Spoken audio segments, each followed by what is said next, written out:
Hello everyone, I'm here with Luis Scott-Vargas. Luis, you just came off 3 back-to-back Pro Tour top 8s, and you're still in the running for the World Championship, so you think you can make it? No, but I'm going to play my last 2 rounds and hope. That's all I can do. All right, we'll see. And it's quite interesting that what you brought to Worlds. We've seen it in the past that Abzan or black-green-red with Jund were popular archetypes because they're pretty safe. We know that you chose to play with Abzan. Why is it so? The reason that the 4 of us, myself, Paulo Vitor, Sam Party, and Mike Sigris, played Abzan is because given the field we predicted, we thought it was about even against everything, and there's not that many ways you get it really wrong. Like, Abzan's not the kind of deck that if you misjudge the field, you end up with a ton of bad matchups, whereas if you play something like Scapeshift and a ton of Infect and Death Shadow Zoo show up, you could be in trouble.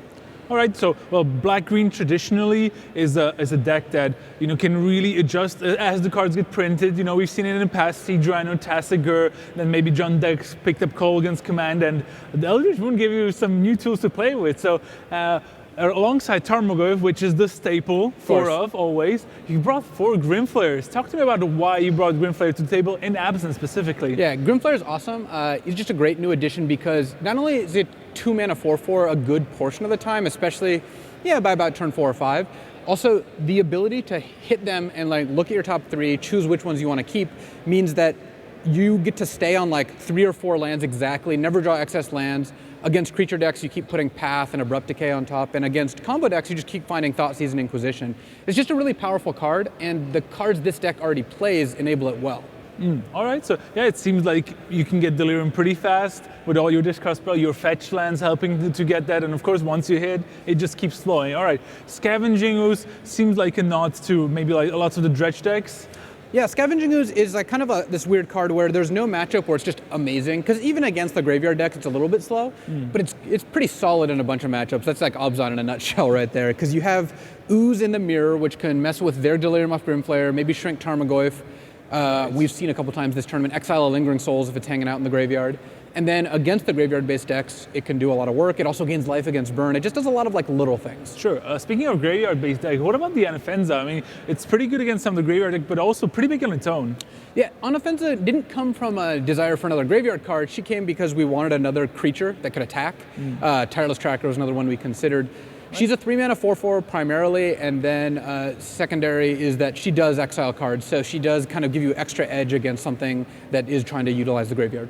All right, interesting creature lineup here from this new style of Abzan deck. Let's keep on further because there's one card that is in particular interesting to me, which I assume is because of the Grimflayer, the Mishra's Baubles? Yeah, so the Mishra's Bauble is there to enable Delirium. It also has the side benefit of enabling Tarmogoyfs. You see 5, 6, 6, 7 Tarmogoyfs more often.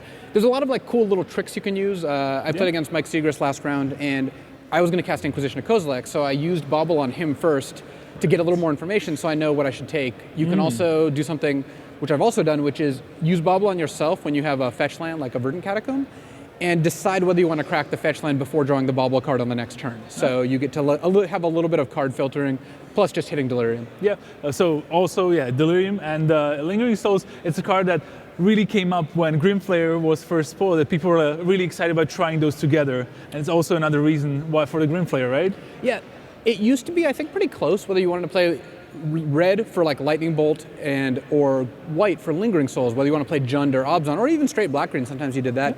Lingering Souls, I think, makes it not close. It's just the best card in the deck. This is the most important card in so many of your matchups.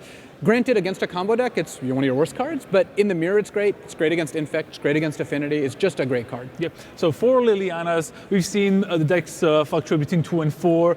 4 seems like pretty good. Right? Yeah, a funny story about that. So we kind of built this deck off the deck that Ben Stark and Pat Cox played last week at the Grand Prix, and they both liked the deck, and they had 3 Lilianas. So earlier this week, I'm talking to them, I'm like, why did you guys play 3 Lilianas? We always used to play 4, and then they're both like, I don't know, everyone was just playing 3, so we're like, we should play 4. The card is great, so we're back up to 4 Lilianas. Yeah, I'm a huge fan of Liliana myself, but I'm a little surprised with the Noble Hierarch because traditionally it just seemed like a little too low impact for an Abzan deck. Why are you running 3 of the Noble Hierarchs? It's really funny to be running Noble in a deck that's curve stops at 3, right? Yeah, it doesn't. exactly. It's like, well, why are you doing this?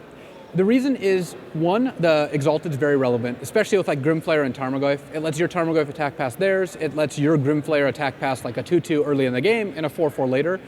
And she does accelerate out your 3-drops, your Lingering Souls, your Lilianas. Even on turn 3, playing like Tarmogoyf plus Abrupt Decay or Tarmogoyf Grimflayer is a very relevant interaction. The deck uses its mana pretty well. Shambling Vents is like another card that is really good with Noble. So overall, Noble's been good. All right, so let's keep moving on to the next slide, because this is also the bread and butter of black-green decks, right? Your 3 Inquisition, your 3 Thoughts, but I spied a little new card, and people have been mentioning that, oh, it's a great card against burn, but it's pretty versatile. Tell me why you're running 1 Collective Brutality. Collective Brutality is a split card, right? It gives -2/-2. It has like a duress style effect, lets you take an instant or sorcery, and it can even drain them for 2.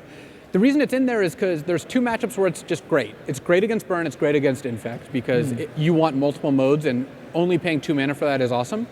And then it also is just okay against like Scapeshift. You can take their Scapeshift. It gives -2/-2, so against Affinity, it's like a discard spell that can, kill Steel Overseer. You're paying for versatility. It's an awesome card. We have 1 in our sideboard as well, but you can't play tons because it does cost 2 mana.